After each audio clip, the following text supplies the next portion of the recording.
It's 4 in the morning, the end of December. I'm writing you now just to see if you're better. New York is cold, but I like where I'm living. Shoo! Leonard Cohen, famous blue raincoat. This tutorial was sponsored by Grant. Everyone thank Grant down below. He does private lessons with me and reminded me how awesome this song is. I've got 3 other Cohen tutorials. There's Suzanne, The Partisan, Stranger Song. Cohen is one of my favorite. I don't know why I've only done 3 so far. Let's add the 4th to the list. If you're new to finger picking, it's not that hard. You actually can learn a lot. You could begin with this piece. And if you're already pretty good, you can really get it smooth. It's in waltz time, so it's 3/4. It's a bit more of a classical approach than it is Travis picking. It's just a beautiful song. You're really going to learn to be delicate and play a beautiful, learn how to, use your fingers in waltz time.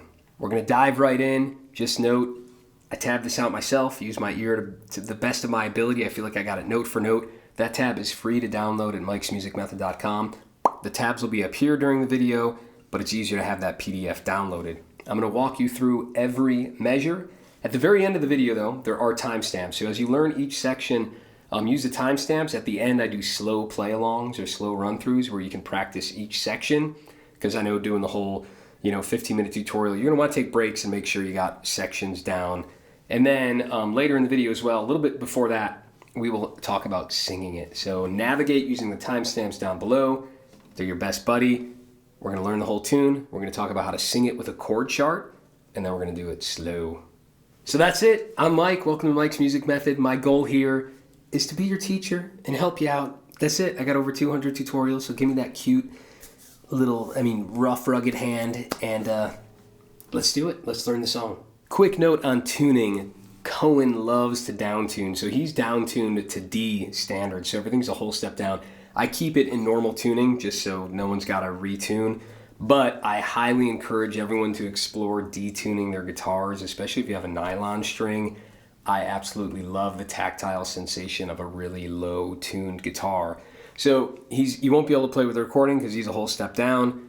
We're going to do it in standard just to make it simpler on everybody. Measure 1, we got a B minor 7. The way I'm thinking about this chord, I know it's a full bar, but we're not even playing the high E string, so you don't have to worry about that. So I am kind of barring it, but I'm just not putting pressure down there. But I got 3rd fret, 1st fret, 4th, and then pointers there. So in other words, from the A string, we got 2, then 4, then I'm barring 2 again with that pointer, and then my middle finger. And again, I'm not worried about squeezing down on the high string, but if you're good at bar chords, then you can do that. And check this out. We're going to do this pattern basically the entire song. I love Leonard Cohen. Beautiful picking pattern. We're going to use all our Pima fingers. P-I-M-A. Pima. If you don't know what that is, look it up. It's Spanish or Latin for the right-hand fingers. Pima. So I got P, I. So P's on the 5th string, I is on the 4th. Then I'm firing M and A at the same time. That's hitting the 3rd and 2nd string, the G and the B. Then we go right back to the pointer finger, then right back to firing M and A together, and then back to the pointer. So we have that little dance. The strings are 5, 4, 3, and 2, back to 4, 3, and 2, and 4. And it's thumb, pointer, we got middle and ring, back to the pointer, middle and ring, back to the pointer.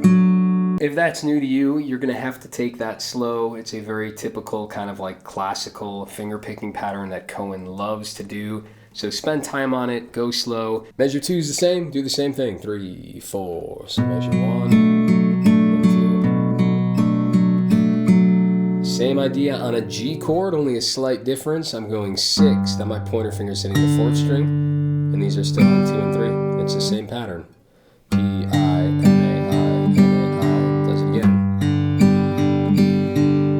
E minor 7. All I need is the 2nd fret on this D string.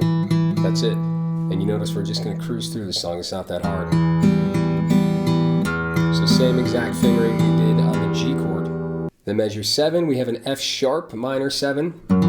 And I do it this way. There's all sorts of ways to play this chord. But essentially we need 2 on the second fret on this low E string, then 2nd fret on the 4th, 3rd, and 2nd. So we can bar all of them, and that's fine. A lot of ways jazz guys do it, they'll have their middle finger here, then they'll bar the ring. The reason they do that is, I don't know, sometimes you're like coloring it differently or changing chords, so you have that pointer finger free. I don't care how you do it, you can bar all one finger or do it the jazz way. But it's the same thing as the last 2 chords, 6, string, and then the 4th, then together, back to the 4th. That's it. Time stamped. We'll do a slow run through at the end of the video of the intro, but let's just do it now because it's easy enough and I haven't given you any repeats yet. So from the top, 3, 4. To the G, E minor 7, F sharp minor 7. If you're really observant, you notice at the end of that E minor, I lifted a hair early to get to the F sharp minor. There's a lot of that. I don't think he does it here in the intro, but I call that an open string cheat, also discussed in my ebook. But that's super important. Sometimes you're just going to let the last note be quote unquote wrong in order to get to the next chord. And it's fine if you're playing a note that isn't even in key because it's usually pretty fast and you're keeping the percussive element. And sure, you're sacrificing the note, but it's for the sake of keeping the beat and the rhythm of the song. And when those notes happen so quick and you're resolving it really quick to the next chord, your ear's not hearing it is out of tune. So if you're having trouble transitioning between these chords, you can always like lift one early. So again, at the end of that measure, I'll pop it up here. Instead of doing that final 2, I'm just going to lift it as open and use that moment to get to the F sharp minor 7. Cohen doesn't do it in this moment, but you can do it wherever you want. It's fair game to make it easier and more doable for your skill level. So we'll talk about singing it later, but that was your intro and your verse. Let's keep going. Measure 9 goes back to the B minor 7. I hear that you're building. Then we go up to a C sharp minor 7, but you'll notice there is an open string cheat here. So the end of measure 10, you repeat it. He lifts that open just so he gets time to move his hand up to a C sharp minor 7. And don't overthink this, guys. B minor 7 is the 2nd fret. We're just moving up 3rd, 4th, right? Everything goes up 2 frets. Then we have the C sharp minor 7. And he does the same thing there. With the very last note, he's lifting and hitting open with the pointer finger. So we can move back down to the B minor 7 and 13. House deep in the desert. He does the same thing there. That open string cheat is always at the end of these. So now we're in 17. You're living for. Then we go to an A here in 19. Nothing now. I hope you're. Open string cheat there again. Hey guys, I'm not really talking you through this because all these patterns are the same. Right? If you've seen it once, then you got all of them. There's basically only 2, right? Where you're here or you're doing the low one and skipping to the 4th string. But we talked about them already. So 21, back to B minor 7, to A. No open string cheat there because the chords are so close together. 25, we go to a D, and here's the chorus. Jane came by with a lock of your hair. So let's go. Again, we'll put all the singing together later. I know we're getting lost already, but let's just make sure we can play through all the chords. So technically not a D, it's a D6. Because we have that B, that beautiful B ringing out there. All I'm doing is 2nd fret with my ring finger, open, then 2nd fret with my middle finger. And here, my thumb is playing the 4th string, pointer's on the 3rd, and then M and A are on the top 2. So P, I, M, A, back to I, M, A, I. Same exact pattern, just on a higher string set. And you'll notice that all the time in my, Strum It Like a Cowboy book and the Finger Licking Cowboy book. And any good guitar book, right? You're just going to talk about string sets, how you can do one concept, you can do it there. I can do the same concept kind of on the middle strings, I can do the same concept on the higher strings. So we're just changing the string set of our picking pattern. Everything's moving the same, but we're just either a little lower or a little higher, or or maybe the thumb is skipping a string instead of doing adjacent strings, but otherwise the mechanics are the same. So we got the D here, we just talked about that, 25, 26, it'll be 4 bars of this D.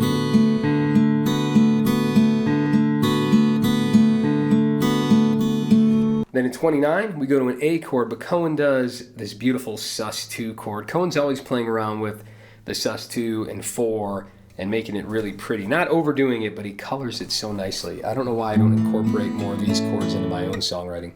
So we got an A. We're definitely going to play it this way, where we've got, either you got to do 3 different fingers. Whether you're doing these 3 or these 3, I don't care. For me, for some reason, it's easier to fit pinky, middle. Pinky, ring, middle. But check this out. Either way, or you can do it this way. But the first time we run through, we don't have the second string down. It's open on that second string, open B. So it's, then we put it down. So P, I, M, A, I, then put it down for the next M, A. Then he does it again.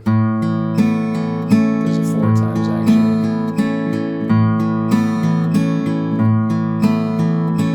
Then he does the open string cheat there in 32. I'll play that one more time.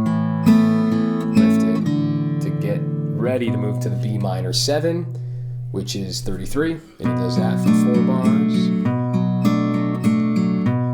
the 4th one, he will end on that open string cheat again to go up to the C sharp minor 7 in 37. Remember, all these tabs are free to download at mikesmusicmethod.com. Does an open string cheat there. Back to the A, but check this out, in 39, he's higher. He's doing a higher string set on the A. His thumb is still on 5, but now my EMA fingers are on the top 3 strings. So I got 5th string, pointer's on the 3rd, M and A are doing the top 2, back to the 3rd with the pointer. Then here he does the thumb on the 4th string, and then an open string cheat.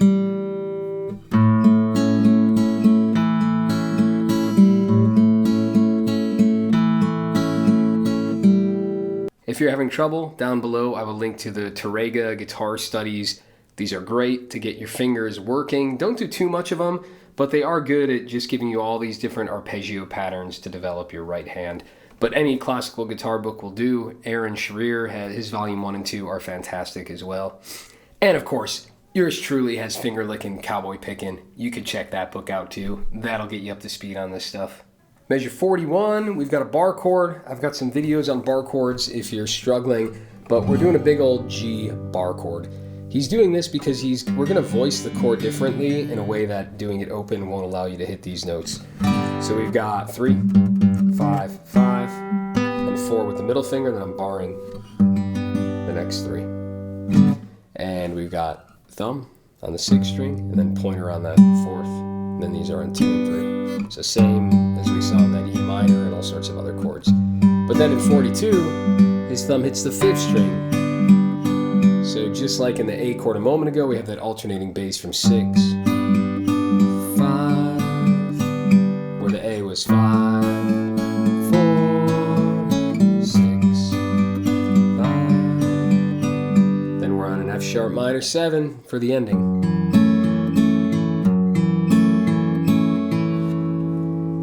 And then the song would loop all the way back to the top for a verse, chorus, and that is the whole thing. We already did it. You'll notice the coda measure 45. It's just he goes back to F sharp minor. After he does all the verse, chorus, he goes to the intro again. And then, so instead of doing those first, 8 measures, measure 8 would just be replaced with that F sharp minor 7. And he just strums it. Well, he probably plucks it. Like that, and that's how it ends, and that's the entire tune. Let's talk about singing it and put the whole thing together. Boom, let's put it all together. So this is one of these songs, note the little nuances of how you alternate or change the string set when the chords are different. And once you got that down, that's it. I would say get off the tab and trust your right hand to do the pattern. So I've also provided a chord chart. Download that same spot you downloaded the tab, mikesmusicmethod.com. I'll put it up on the screen here, and we're just going to go through this whole song. Now, remember, our key is higher because Cohen's down-tuned, so we're going to be singing it higher, but whatever, it's not that high. Cohen's really funeral dirging this song. It's low. So adjust it to your skill level. If you don't know how to sing it yet, just do down strums. I'm not going to do that with you now, but you get the idea, right? It's 4 in the morning, the end of December, and just slowly build from there. Maybe you're doing, if you can't do the quick back and forth yet, wherever you're at, it doesn't matter. Just start playing it in rhythm and singing it. But let's go through the whole thing as is. We'll do it a little bit slower, like this. So 1, 2, 3. To the G. Minor 7. F sharp minor 7. It's 4 in the morning, the end of December. I'm writing you now, just to see if you're better. New York is cold, but I like where I'm living. There's music on Clinton Street all through the evening. Hear that you're building your little house deep in the desert. You're living for nothing now. I hope you're keeping some kind of record. Yes, and Jane came by with the lock of your hair, sus chord. She said that you gave it to her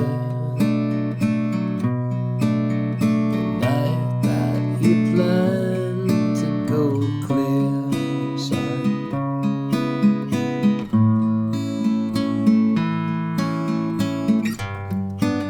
Did you ever go clear?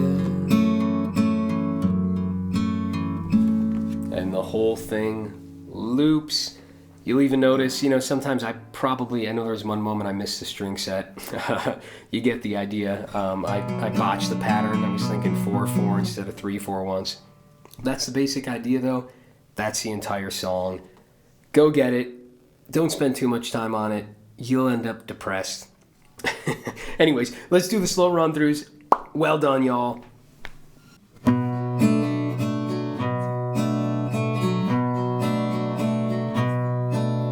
It's 4 in the morning, the end of December. I'm writing you now, just to see if you better. New York is cold, but I like where I'm living. There's music on Clinton Street all through the evening. Hear that you're building your little house deep in the desert. You're living for nothing now. I hope you're keeping some kind of record. Yes, and J.K. with the lock of your hair. She said that you gave it to her the night that you planned to go clear.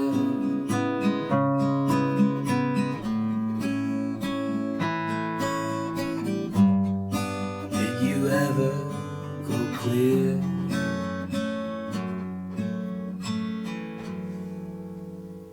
Shiku! The donation pitch. Guys, this is where I really ask you to consider the value for value model. The method here at Mike's Music Method, the model here at Mike's Music Method is 99% of my content is free. There's no paywall. Of course, I have the ebook that I charge for. and some extra courses on my website. Go check them out. But all the content in the tabs are free. Not a single one of them is paywalled. This has been a ridiculous labor of love on my part for the last 5 years. Now, I want this stuff to be free and remain, free, at least freely available to those looking to get it. Of course, it's not free on my end to host the website and do all this stuff. But how the value for value model works is, yes, there are always going to be people hard on times and hard on cash, young people who don't have jobs yet. And so I want the content to be there for them, not behind a paywall. I also want people unfamiliar to not feel like the paywall is going to stop them from listening to these awesome songs. So no paywall, you get all the tabs for free. But remember, this is where I ask, it's not free for me. This has been a ridiculous amount of effort over the last 5 years. Not only that, but the 20 years of my guitar skills leading up to then.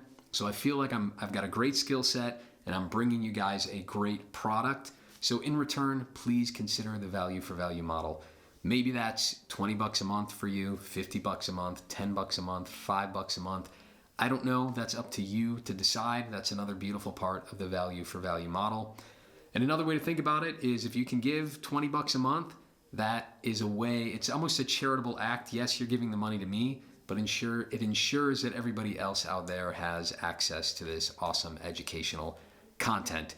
So that is a value for value pitch. I can't talk today.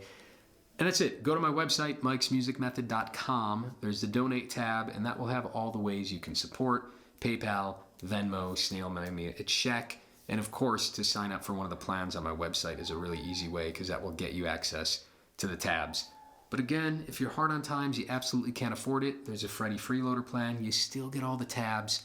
But consider, I'm a real guy. If I was a buddy in the neighborhood teaching you this stuff, certainly you'd buy me a beer or a coffee or a sandwich every once in a while. So think of it that way.